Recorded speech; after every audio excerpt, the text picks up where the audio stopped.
নীলফামারী শহরটা বা নীলফামারী জেলাটা আমরা কিন্তু রাজনৈতিক ভাবে ওভাবেই কিন্তু প্রতিহিংসামূলক রাজনীতি, এই রাজনীতির চর্চাটা অন্তত বিএনপি করে না। আমাদের পার্শ্ববর্তী ইউনিয়নে ইটাখলা ইউনিয়নের চেয়ারম্যান সহ সকল সদস্য মেম্বাররা আমাদের দলে একসঙ্গে যোগদান করেন। সাম্প্রতিক সময় দেখা যায় যে সুরত আলী নামে এক ইউপি মেম্বার, তার সঙ্গে পরশুদিনও একটা ঘটনা ঘটেছিল, গতকালের আগেও একটা ঘটনা ঘটেছিল। সেটা ছিল তর্কাতর্কি বা মুখে গালিগালাজের ভিতরেই সীমাবদ্ধ ছিল। কিন্তু আমরা গতকাল লক্ষ্য করলাম আবার ওই ব্যক্তিকেই তার উপর মারামারির এক পর্যায়ে চলে গেছে, হাতাহাতির এক পর্যায়ে চলে গেছে।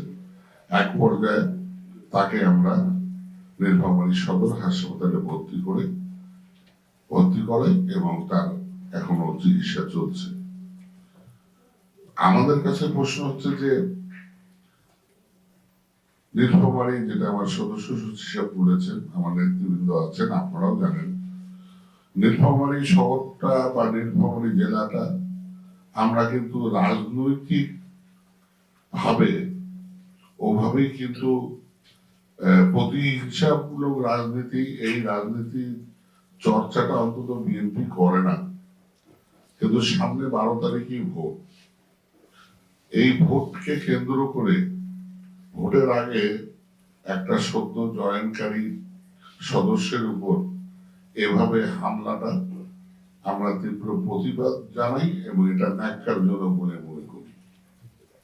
যেটা ছোট ছোট কিছু ঘটনা আছে যেটা নির্বাচনের সময় হতেই পারে, যেমন পোস্টার ছিঁড়ে ফেলা, ব্যানার ছিঁড়ে ফেলা, কারো সম্বন্ধে কটূক্তি করা, এগুলি কিন্তু আমাদের কাছে অবরোহ অভিযোগটা আসে, কিন্তু আমরা সেটাকে গুরুত্ব সহকারে ওভাবে নেই না, কারণ ম্যান টু ম্যান ভেরি করে। কিন্তু যখন হাতাহাতি পর্যায়ে একজন কাকে গায়ে হাত তোলা হয়, তাকে হসপিটালাইজ হতে হয়, তখন আমরা একটা সংখ্যা বোধ করি। সেই সংখ্যাটা হচ্ছে 12 তারিখের নির্বাচন। এটা কি উদ্দেশ্যমূলক ভাবে 12 তারিখের নির্বাচনকে গন্ডগোল করার কোন রকম পায় তারা? এটা আমাদের কাছে প্রশ্ন জাগে। কারণ আমাদের যে প্রতিপক্ষ দল, সেই দল কিন্তু বারংবার এই নির্বাচনে আসার আগ থেকে পিআর পদ্ধতি থেকে শুরু করে বিভিন্ন সময় বিভিন্ন রকম দাবি দোরা তুলে এই নির্বাচনে অংশগ্রহণ কতটুক ভাবে করবে এটা নিয়েও কিন্তু আমরা সকলেই, আপনারা সহ আমরা একটু সন্দিহান ছিলাম। যা হোক, পরবর্তীতে তারা নির্বাচনে এসেছে। নির্বাচনে আসা মানে মানুষের প্রতি ভরসা রাখা, নির্বাচন মানে হচ্ছে জনগণের প্রতি আস্থা রাখা। সেই জনগণের রায় থেকে মাথা পেতে নেওয়াটাই হচ্ছে মানুষের গণতান্ত্রিক অধিকার ভোট। এই মানুষের গণতান্ত্রিক অধিকারটাকে, মানুষের এই মূল্যটাকে যাতে তারা সকলেই আমাদের সম্মান করা উচিত।